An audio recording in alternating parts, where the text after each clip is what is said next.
Welcome back. We're only going to be focusing on one item in that entire report, which has to do with elections. We've got Mr. Mike Igini, the resident electoral commissioner for Akwa Ibom State, joining us today. Good morning. Thank you for coming on. It's my pleasure to be here. Good morning. Well, yeah, there'll be several reviews about what happened in Anambra, of course, with a view to getting it better, because we know, I mean, there's no point repeating that, yeah, if we get it right with elections, if we address leadership recruitment process, I mean, the comments we just had from ASU, very disheartening, really, yeah, if that's the case. A lot of the challenges will be addressed. Well, you did see how Anambra turned out, but there were lots of knocks, some kudos to INEC, because there was huge expectation as to how that election was going to go. But we saw hitches about deployment of technology. So does this give us some sort of hope or some despair from your perspective? Well, thank you very much. I want to say here that years ago, when America was having challenges with democracy, the fourth governor of New York made a point that the era of democracy can only be cured by more democracy. It is an incontestable truism that the elections conducted between 2011 to date by the Independent National Commission has been of a remarkable departure from the very difficult elections we had, particularly in 2003 and 2007 election. Now, against that background, we can always improve and make progress. Time there was when election results were when ballot paper, ballot boxes were snatched. Eventually, you still find that results were announced. Time there was in this country where, while election is going on in state, results will be announced in Abuja. But all of that has become a thing of the past. But we understand that it's from that credibility recession that we have suffered that the issue about trusts has become an issue. All over the world, election is built on trust. When the trust is not there, the people will not have confidence in the ballot as the best means of expression of the will of the people in a democracy. Now, talking about Anambra, in fact, who in Nigeria would have believed that against the background of the apocalyptic projections about whether an election will hold in Anambra at all, that INEC could conduct election in Anambra? So first, before I go to specifics of those issues, I must commend the people of Anambra State. We must commend all stakeholders. Just a second before you continue. Yeah. Did INEC even believe that elections were going to hold in Anambra? Because I remember about 2 or 3 months before then, INEC was saying, with all this noise, election is not going to hold. So what changed? Great. You will recall, and go and check your record, that the chairman of the commission, Professor Mamu Yakubu, repeatedly, over and again, that despite the attacks on our facility, destruction of valuable electoral assets, that election will hold. But INEC said, the same chairman said at some point that the elections may not hold because of the security challenges. That's the reason I'm asking. He didn't say election will not hold. May. He used the word may, Yes. all right? Yeah. By that, he was calling on other stakeholders, essentially the security agencies. And you remember that led to series of meetings that were held with security agencies, because there's clearly the domain of security. And we had several meetings. Don't forget that while those attacks were going on, we're also recovering. We're building the system, all right, to ensure that the election will hold.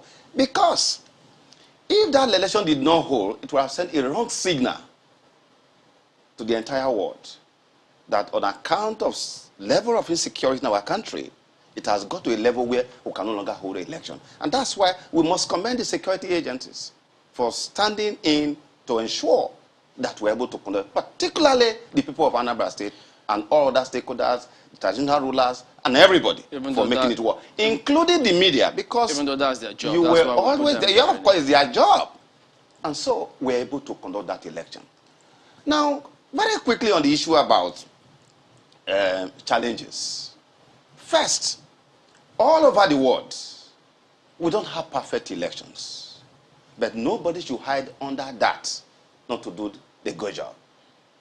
INEC conducted election under extraordinary conditions that nobody ever thought it would happen. And we delivered. Now, to conduct the election, yes, we delivered. But we saw that the deployment of the equipment, it was very difficult. The voting was delayed for hours. Those are the issues. They had to continue. Those are the issues I want to speak about quickly. Now, on election day, you know, we have to, first and foremost, no parent in Nigeria will allow his son or daughter who is serving today ordinarily to go to a place that is so insecure. But we thank the leadership of the NYC, the Brigadier General Shuabu Ibrahim, who mobilized the youth corpus, very many of them, for the purpose of this election. Now, on election day, despite that level of mobilization of staff, of adult personnel, you know, people were still scared. A number of people didn't show up. Just as we also have seen that with respect to vehicular movement, even transport vehicle owners that have been engaged have been paid 50% on the eve of election. In the morning, some of them didn't show up. I mean, you also saw the kind of thing that happened in Akwa Ibom where over 16 vehicles were burnt. And having regard to the preceding situation in Anambra, I mean, understandably, people didn't show up. That was what led to some of those issues. Now, with respect to the technology, that didn't affect, that wasn't what happened to technology. The deployment of technology will continue to be on the front burner. As a challenge?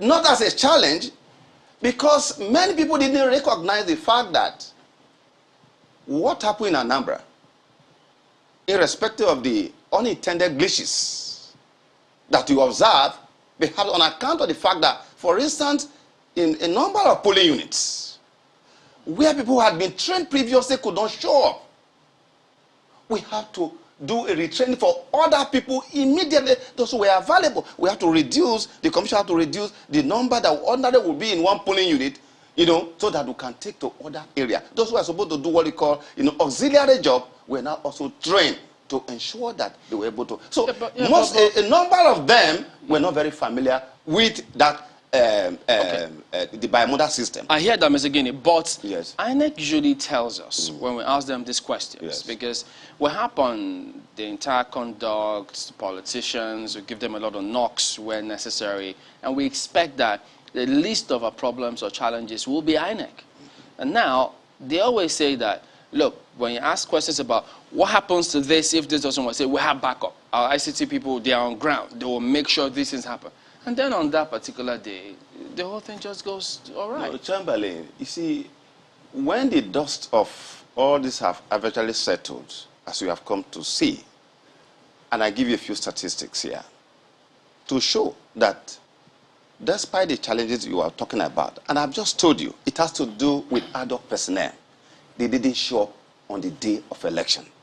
And once that happens, you should expect that the kind of thing we witness will definitely happen. Don't forget that in a same client, like they had... Wait, when you say ad hoc staff, sorry, just wanted to get clarification before you move on.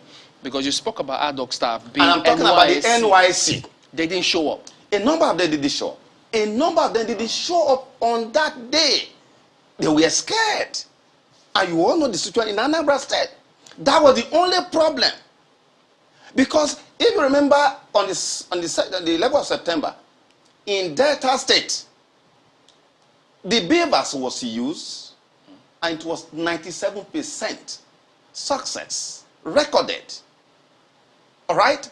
But because of the shortage of manpower, just at the few hours to commencement, that's expected to happen. But in any case, what is important, what assurance Nigerians should have, is that no matter whatever challenges we may have during an election day, the vote of the people will reflect the decision of the people. Okay. As you could see that on that day, Yeah. a total of 88.5% of results uploaded from 4,987 polling units out of the 634 of the entire, if you remove, deduct 86 polling that had no polling unit, of the entire 4,720. So we showed you the level of success. 4,987 results have been uploaded out of a total like a of lot of 5,000. I mean, 720 polling units. We welcome success Now, stories. By in Hiala, let me just round the point on that. Okay. In Hiala, where because of issue of absence or lack of manpower, and issue recorded, by the time they returned the second day, did you hear anything about glitches, about beavers? Okay. Absolutely nothing. Now, the way that INEC, because you have the system wherein when you're deploying logistics for the election materials, both the sensitive materials, you have the rack system, you have several systems to ensure that those things are deployed as fast as possible, as close as possible. Yeah. You warehouse some of them in certain areas very close to the point of deployment. Correct. We thought that the same method or principle was going to apply to ad hoc staff, especially in this kind of case where there was security. So the thing is, having identified this challenge, what is INEC going to do subsequently to ensure that this doesn't happen again? No, listen. We cannot sit down and tell you that if, as we witnessed, for example, in Akwa Ibom, where we didn't even have in the rerun, we paid for vehicles. On the day of election, the moment they did the first trip, they changed. They said they are going to renegotiate the contract. That is not going to be per trip. On election day, they have changed. This is the problem we are having with vehicle owners. And that's why people are saying, okay, why should INEC to go and buy a vehicle? Does it make economic sense? Okay, no. For INEC to go and purchase thousands of buses for a periodic election of 4 years, it doesn't make sense. So the sabotage comes from other stakeholders. Yeah, exactly. We have had a similar conversation with another, former INEC commissioner who speaks about the partnerships that INEC has to engage in. Partner with security agents, partner with logistic companies, partner with NYSC and all of that. It was seen then that maybe the partnerships need a complete renegotiation, because in the partnership with the security agencies, we still had the kind of build up to the election that saw too many people being afraid to come out to vote, that saw to some of the challenges that you had with NYSC. So perhaps if in the build up to the election, the security agencies, INEC had this conversation with the security agencies pre-election, perhaps that could have helped, in some way. So that partnership with security agencies, maybe there is a need to renegotiate, not just on election day, but pre-election day. The partnerships also with the logistic companies, the transport organizations. This is not the first time we are hearing, delay in supply of materials. At the end of the day, no one knows these corporate organizations. People only know INEC. INEC did not deliver equipment materials on time. Yeah.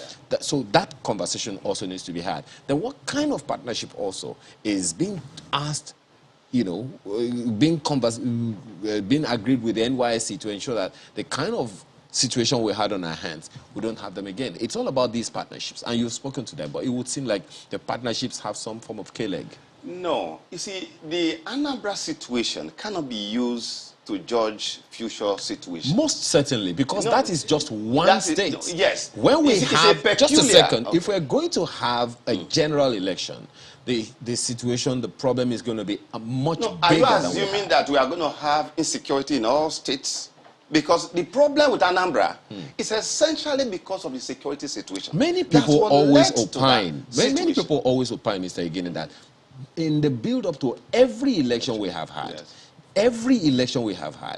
it's usually like this. Is there a way to stave the No, but dangers? Anambra's situation is an unusual one.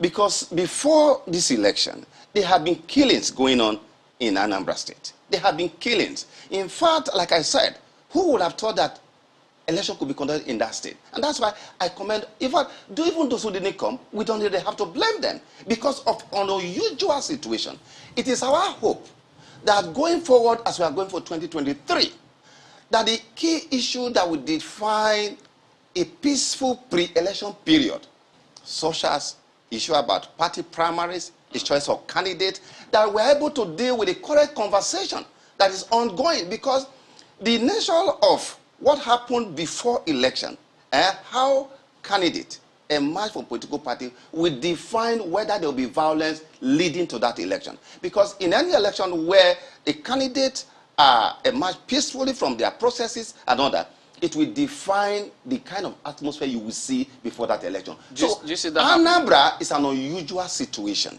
and that was what we contended with. But what is most important is that INEC deliver on its mandate of ensuring that the vote must reflect as expressed by the people. That is the most important thing. But other issues that follow what has happened here, of course, they are going to be taken on board looking forward. With respect to transporters, that issue has been a recurring one. It has not only Anambra. Previously, that has been, and it has been a major challenge. But we can tell you that with deployment of technology, so many things are going to change. As I speak to you, there are a whole number of solutions that have been developed in INEC. For logistics? Absolutely. To deal with, look, let me tell you, I just give you an example of what happened even in Zimbabwe. In Zimbabwe, on election day, if you go to the polling unit, by 4 a.m., you are going to see the poll official. What do they do there? Poll officials are kept using a tent in the polling stations 5 days before the election. Trainings are done in those polling stations. So if you come there by 2 a.m., 3 a.m. on the day of election, you meet everybody there. I'm assuming that's not what we're now, because of the problem we have in Nigeria, INEC does that in AC. about security. All right? INEC does that. Now, very soon, all this paperwork that you are saying, some of these documents you call sensitive material and all that, we are going to desensitize them very soon. Because I give you an example. If in this studio you have just only 100 voters, and you know that INEC, unlike political parties, who will give the registered voter, publish it for everybody, that by Saturday, the register will not be more than 100. And we can decide, that I'm talking about the future, that on election day, if you are number one, you are number two, up to the last person in this studio, we can ask anybody, in the week of election, come and collect your ballot paper. You can come and collect ballot, walk up to offices and collect your ballot paper.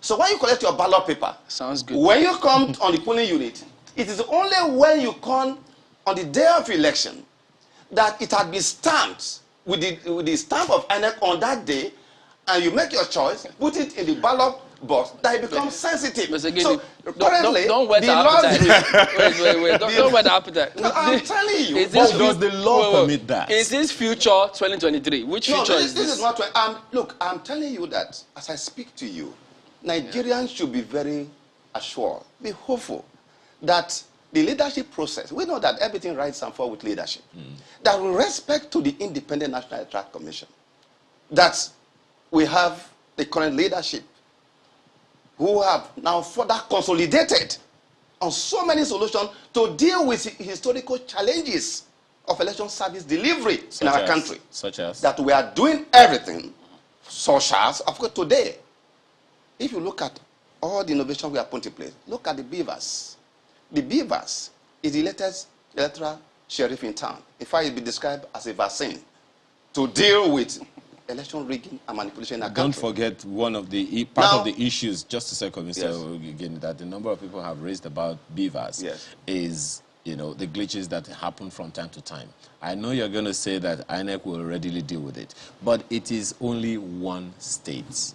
No. In an election, in a general election, and we have, say, in a particular polling unit, 70% of those equipment do not function as efficiently and as effectively as intended by INEC. What happens? Take my words very seriously.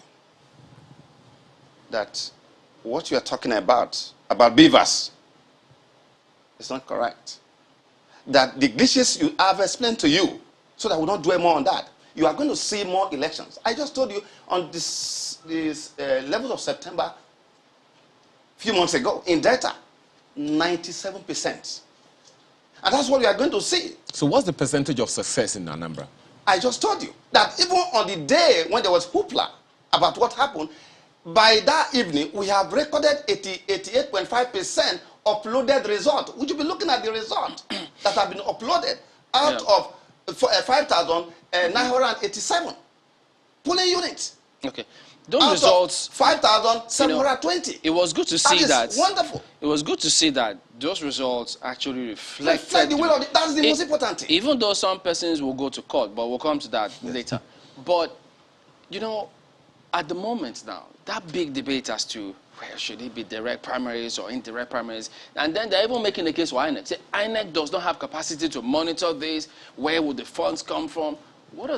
Tell us about that. What's going on with INEC? Well, let me say this here to clear a few insinuations out there. I just read in the social media a statement attributed to a politician to the fact that what's the business of INEC, you know, talking about it should be direct primary and so on and so forth. Please let it be noted that INEC as an umpire, we have never taken any position with respect to whether it should be direct or indirect primaries. But we have a duty to provide technical advice as to whatever mode that will be decided upon, but not to say or misquote or misrepresent what the spokesperson of the commission had said. He only drew attention of stakeholders to the fact that even at the moment we spend money with respect to indirect primaries. We have been spending money. They have even not been even budget for that.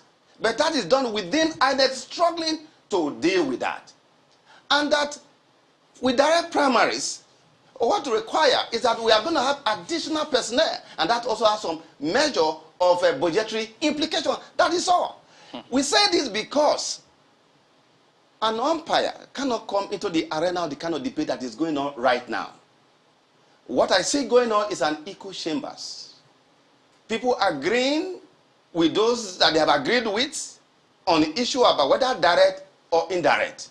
This is because democracy, as we know, has emotional strong resonance. Everybody wants to appropriate it to his own preferred position. That is understood because democracy, a multi-party democracy, as a system of institutionalized and regulated rivalry, is expected that what is going on is on. But our concern, Chamberlain, where we are concerned, is the fact that the current bill that will be sent to the president contains profound provisions that will change the electoral system in our country. We have done so, the National Assembly have done so well in looking at Section 49, Section 52 of the old Act in such a way and manner that by some of the elections we are going to be having, we will not be having people going to court. Because if you look at the last election we have conducted, have you seen anybody going to challenge the actual process in terms of the return made? No. They are always challenging each other about whether somebody was qualified. But in terms of what INEC has done, check Ondo election, check, what do you call it? Again, that is welcome nobody development. has tried that. And that's why we are going, because we must reduce what Jonathan Sumption, the retired Supreme Court Justice of England, described as the expanding empire of the courts in our electoral process. Okay. The will of the people must be determined finally and conclusively That's where at the polling unit. So, Mr. Igini, That is the direction we are heading to. Will it then be that we will not have a situation when that bill is signed? I'd like to say when. When it's signed, will that then mean, okay, maybe if, when or if it is signed, are we then going to have a situation wherein no matter which politician goes to court, we cannot have someone who the people did not give their mandate occupy whatever position? What is the likelihood of that playing out? What we are doing in the commission, we are getting to a point where it will not matter whichever political party you belong, insofar you are popular, because we are giving we meaning don't want and the purpose. courts making people. No, we are giving meaning and purpose through the use of technology to the ballot as the best means of expression of the will of the people. Now, the issue about primaries and indirect primaries, this current debate that is ongoing is a very important one, because the first duty of a political party in any democracy is presentation of candidate for election. This is where the parties are not doing well. You all know that as Scupita, in his work on competitive democracy, made the point that the people on election day we are called upon, the general public, that we are called upon on election day to make a choice. We are basically making a choice on this already made by political parties. All right. And that is why the primary process is very important. But whichever mode that they are going to pick, as far as INEC is concerned, just a very quick one before Chamberlain's final question here. There are complaints, or rather opinions, about the voter register. Yeah. That there is a need to clean up the voter register. Both for INEC and for the political parties. But okay, more important for INEC. Okay. Because, there are those who may have passed, those who have gotten into the 18-year-olds, those who have exited the country and all of that. What's the process about that? Very, very quickly, because we don't have Very quickly. At the moment, INEC had a solution to deal with that. Remember, in Anambra, the cleanup brought out over 62,000 people. Because the civil that's ongoing now, and I must tell Nigerians, don't go and do double registration. It's not necessary. You are only wasting public resources that we are going to deploy in doing that cleanup. But more importantly, Chamberlain, with the emergence of our beavers, is that it does not matter anymore whatever you have on the register. Because today, it is those who will come on that day that, with our beavers, that will determine an election. In which case, we can produce a new register after election on that day. So it doesn't really matter. Because today, as a country, it's a shame. For decades, we have no data, population data. Is it bad? Is it dead? We don't have any. So it doesn't really matter. And that's why we are warning politicians that the idea that you are going to sex up the register is immaterial. You are wasting public resources. Anambra is a good example. And speaking the cleanup we did gave over 62,000. Just one more thing. One more thing before we go. Speaking about resources. Yes. That headline that people saw credited to Chairman of INEC, that even 100 billion or thereabout, either will not be sufficient or will be required, got a lot of people, really wondering what's going on here. With the deployment of technology, should we expect that the cost of conducting elections in this country should drop drastically? Absolutely. In fact, on the contrary, the innovations that has been put in place under his watch at the moment is actually reducing the cost. Because, for example, Section 60 of the Electoral Act talk about tender ballot. What is a tender ballot? A tender ballot is a ballot that you issue to a voter, a prospective voter, on whose name has been someone has voted. We produce millions of tender ballot paper. But with the emergence of beavers, it's no longer necessary. Okay. That is huge millions that have been saved for the country. And now the whole costs of our election that we must, because we don't have resources in this country, we must reduce it, is the fact that we are paying for cost of criminality. In Ghana, in other West African countries, you don't have to be paying Central Bank of Nigeria to secure ballot paper, enjoying air conditioner in the Central Bank.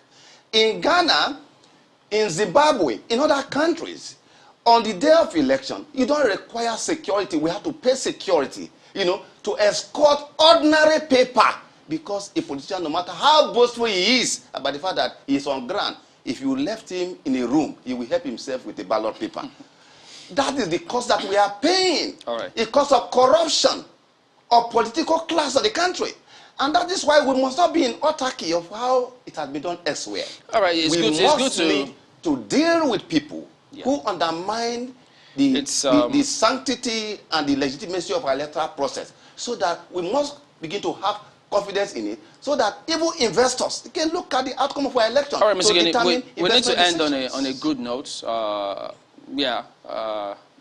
Because it was difficult to deal with some of those figures that came through from ASU about those salaries. It was really tough. But it's good to end on a positive note, and perhaps from gleaning from what you said now, could suggest that it's too late for National Assembly to be seeking to change some of these things or hamper or tie INEC's hand, because now they've said, go ahead, conduct the elections to the best of your capacity as much as you can. So you talked about the beavers and what we can do. So we hope that we can only do a lot better than where we are. So that is what we should expect. Thank you for coming on. Mr. Mike Igini is the resident electoral commissioner for Akwa Ibom State. Do we have